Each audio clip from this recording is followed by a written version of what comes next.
tidak perlu kita kagumi keluar biasaannya, tapi mereka perlu kita rangkul seperti anak pada umumnya.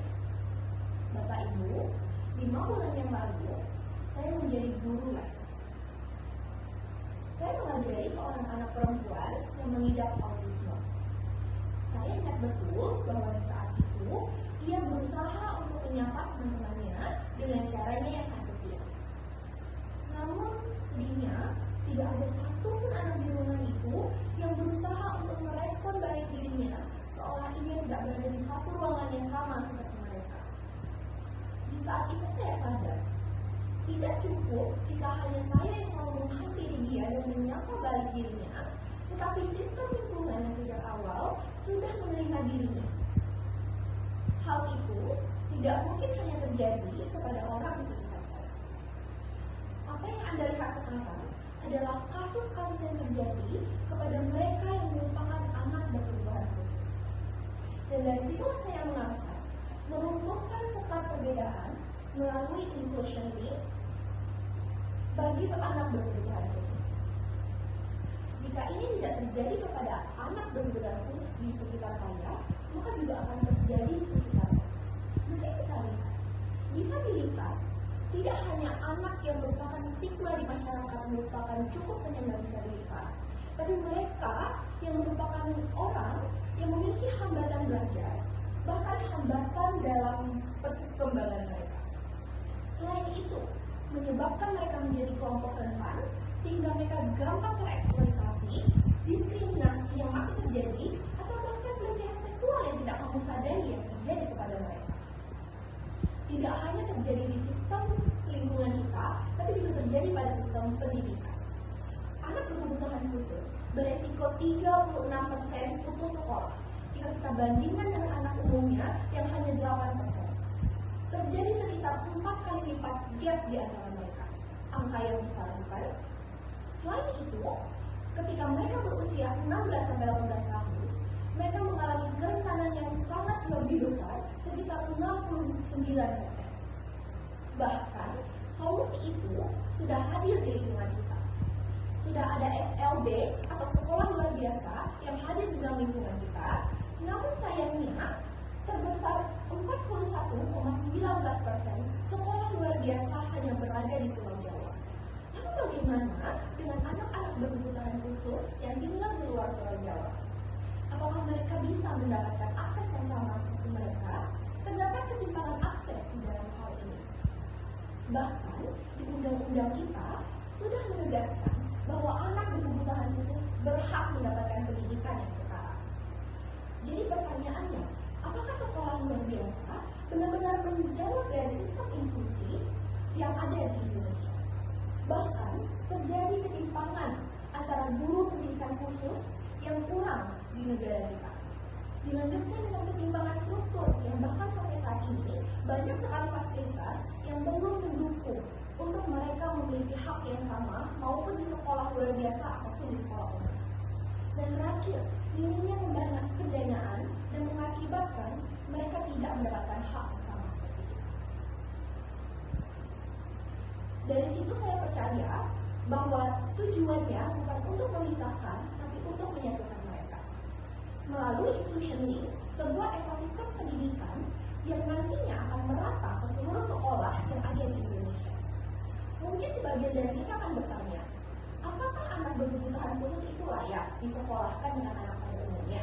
Bukan mereka butuh pendampingan khusus.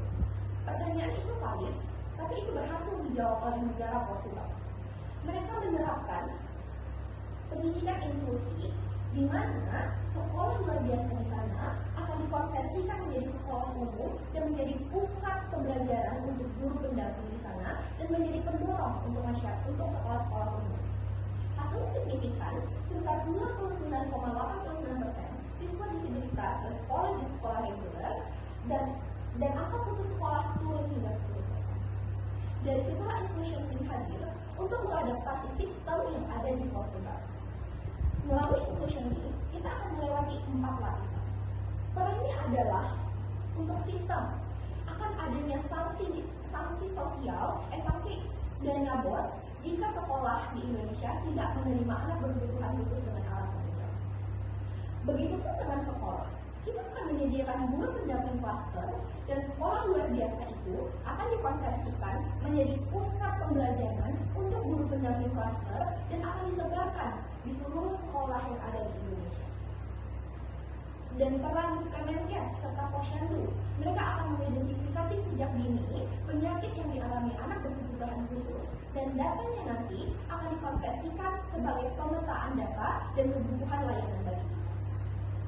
Dan sosial, ketika anak itu sudah bertumbuh dengan lingkungannya yang beragam, maka akan muncul body system atau nantinya akan ada kelas bersama yang bisa meruntuhkan, bahkan kita akan mengedukasi anak-anak, orang tua untuk tentang literasi ataupun bahkan pengetahuan tentang pelecehan seksual, sehingga anak berkebutuhan khusus akan lebih diperhatikan dan kasus pelecehan seksual akan perlahan terhilang kepada mereka. Namun, bagaimana mekanisme yang akan kita jalankan? Pertama, kita akan melakukan identifikasi dan klasifikasi kepada mereka. Akan ada guru pendamping klaster, dan orang tua yang menyesuaikan tentang kebutuhan anak tersebut. Dilanjutkan dengan pendampingan. Kita akan bersama menyiapkan berbagai macam hal yang nantinya akan digunakan dan untuk menyatukan dan menyesuaikan kebutuhan anak itu. Selanjutnya, akan ada penyusunan kurikulum yang akan menyesuaikan kemampuan mereka. Dan akan ada penguatan sosial yang nantinya muncul berupa kelas bersama. Dari situlah ketika mereka digabung, maka mereka akan merasakan bahwa keberagaman itu adalah bagian satu dari mereka. Dan pada akhirnya, kita akan melakukan evaluasi bertahap setiap semester, sehingga anak berkebutuhan khusus akan diklasifikasikan kembali, apakah dia tetap perlu pendampingan guru, atau pengurangan dari pendampingan, atau bahkan penyesuaian kurikulum yang akan kita berikan kepada mereka. Lalu, apakah yang dapat diwujudkan? Tentu bisa. Kita akan melakukan dukungan melalui strategi 4L, yaitu Learn, Link, Let, and Lead. Melalui Learn, kita akan memahami kebutuhan mereka, bagaimana cara mereka berkomunikasi, atau bagaimana membuat mereka nyaman. Dilanjutkan, kita akan menghubungkan mereka dengan sistem dukungan seperti guru pendamping klaster, atau bahkan sistem lingkungan yang bisa menerima mereka. Dilanjutkan dengan pembelajaran berbasis kurikulum yang nantinya akan justru mendukung mereka dan perkembangan mereka akan merata seperti anak pada umum lainnya, sehingga mereka tetap memiliki standarisasi yang sama. Dan terakhir, kita akan tetap selalu mengevaluasi mereka secara netral. Namun, ini didasarkan dengan Functional Behavior Assessment sebagai dasar dari 4L yang akan kita gunakan. Namun saya sadar akan ada tantangan yang terjadi di dalamnya. Akan ada ketidakpastian sekolah, banyak sekolah yang belum siap menerima mereka. Namun, saya percaya melalui sistem ini akan ada sanksi administrasi sehingga sekolah akan tetap menerima mereka. Akan ada resistensi guru, bagaimana nantinya banyak guru yang belum siap untuk mengajar mereka. Kita ada menyiapkan guru pendamping klaster yang nantinya akan pergi ke 3-5 sekolah secara berkala setiap 2 minggu atau 3 minggu. Maka ketika itu sudah berhasil, maka akan ditetapkan satu guru pendamping klaster di setiap satu sekolah. Dan akan ada pengembangan infrastruktur. Melalui dana bos inklusi yang sudah ditetapkan melalui sistem ini, maka akan ada sistem pemerataan bagi mereka. Bapak Ibu, kita semua sepakat bahwa nantinya tidak akan ada lagi isolasi yang terjadi di dalam anak-anak berkebutuhan khusus.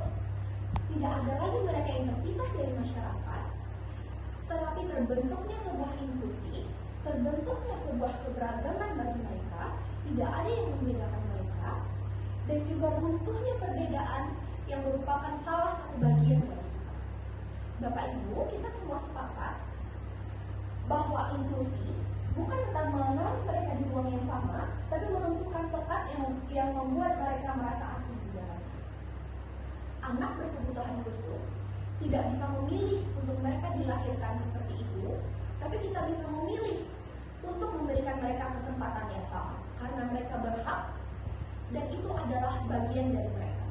Saya, Mimin Teresa Hitan, guru seorang anak autisme, ingin menyuarakan suara anak berkebutuhan khusus. Pamit undur diri, sekian.